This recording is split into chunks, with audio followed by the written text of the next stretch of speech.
Hello friend, নতুন একটি ভিডিওতে তোমাদেরকে অনেক অনেক স্বাগত। আশা করছি সবাই অনেক অনেক ভালো আছো। আমরাও ভালো আছি তোমাদের ভালোবাসায় আর ঈশ্বরের আশীর্বাদে। আজকের ভিডিওটা একদম অন্যরকম। প্রথম থেকে শেষ পর্যন্ত দেখতে থাকো আর সঙ্গে থাকো। ভিডিও ভালো লাগলে লাইক কমেন্ট শেয়ার করে পাশে থেকো। তো চলো আজকের ভিডিওটা শুরু করা যাক। এক দিদিভাই আমাকে এগুলো বানাতে দিয়েছে, তো আমি এগুলো বানিয়ে নিয়েছি। উনি কাপড় কিনে দিয়েছিল, লেসগুলোও কিনে দিয়েছিল। তো কাপড়গুলো কাটিং করে আমি সেলাই করে নিয়েছি আগে, তারপরে লেসগুলো বসিয়েছি। তো কেমন লাগছে অবশ্যই কমেন্ট করে জানিও। একটা রানী কালার, একটা গেরুয়া আর একটা হচ্ছে ঘিয়ে কালার মতো। তো ওই ঘিয়ে কালারের সাদা লেসটা বসিয়েছি, দেখতে খুব সুন্দর লাগছে। তোমাদের কোনটা ভালো লাগলো কমেন্টে জানিও। এটা কি বানিয়েছি বলো তো, আর কি কাজে লাগবে তাহলে বলি তোমাদেরকে। আমিও আগে জানতাম না, ওই দিদিভাইটা আমাকে স্যাম্পেল দিয়ে বানিয়েছিল। আমি সেখান থেকে ওনার যত এই পোশাকগুলো ততগুলো আমি সবই বানাই। তো এটা হচ্ছে ওই দিদিভাইয়ের বাড়িতে ঠাকুর রামকৃষ্ণদেব, স্বামী বিবেকানন্দ, তারপরে সারদা মায়ের যে পিকচারগুলো হয় বড় ছোট সব রকমের, ওই পিকচারেই পরাবে বলে আর কি বানাতে দিয়েছে। এরকম অনেক এর আগে অনেক বানিয়েছি আর এগুলোও বানিয়েছি। আর এগুলো ফের কাপড় দিয়েছে আর কি, ফের বানাতে দিয়েছে। এই যে নাইটির নিচে যে ঝুল কেটে যে কাপড়গুলো বেশি হয় না, সেই কাপড় দিয়ে আর কি বানাবে। তো এইগুলো কীভাবে বানাচ্ছি তোমাদেরকে অবশ্যই দেখাবো। নাইটির কাপড়টা বেশ ভালোই ছিল আর ডিজাইনগুলোও বেশ সুন্দর লাগছে। এরকম ডিজাইনের কাপড় দিয়ে কোনো দিনই এখনও বানায়নি। সব কিছু প্লেন দিয়ে বানিয়েছিল, প্লেন কাপড়ের, মানে প্লেন আর কি, কোনো ডিজাইন ছিল না। এই প্রথম বানাচ্ছে ডিজাইনের মধ্যে, দেখা যাক কেমন লাগে।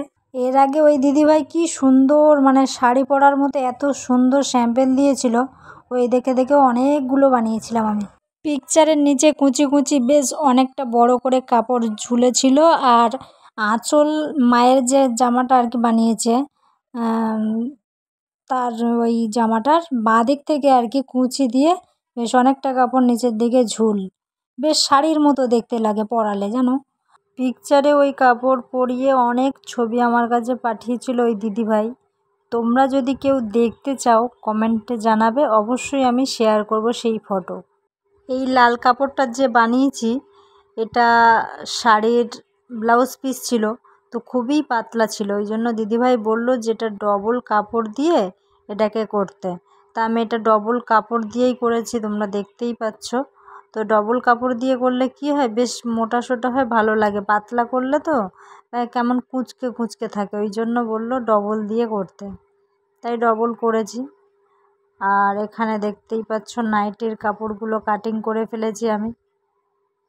ওপরের দিকে একটু চওড়া দুই সাইডে, মানে একটা মাপ আছে, সেই মাপ অনুযায়ী করেছি আমি। এই কাপড়টা কাটিং করে নিয়েছি, এবার হলুদ কাপড়টা কাটিং করে নেব।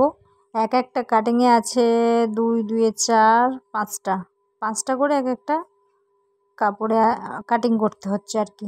এটাকে আবার ফিটিংস করতে হবে। তো এই দেখো হলুদটা এবার কাটিং করে আবার মেশিনে বসেও পড়েছি। তারপরে এক হাতে ক্যামেরা ধরে আছি, এক হাতে সেলাই করছি। একটা প্রায় হয়ে গেছে, চারিদিকটা সেলাই মারলেই ব্যাস কাজ শেষ। আর আগেকার লেস কিছুটা বেঁচেছিল, ওটা দিয়ে দিতে বললো, যে যেখানে হয় ওপরের দিকে দিলে বেশি সুন্দর লাগবে, তো ওপরের দিকেই দিয়েছি। তো তোমাদের কোনটা ভালো লাগলো কমেন্টে জানাবে।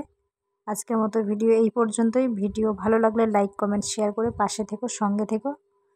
চ্যানেলে নতুন হলে চ্যানেলটা সাবস্ক্রাইব করে দিও, পেজে থেকে দেখলে পেজটা ফলো করে দিও। Tata, bye bye.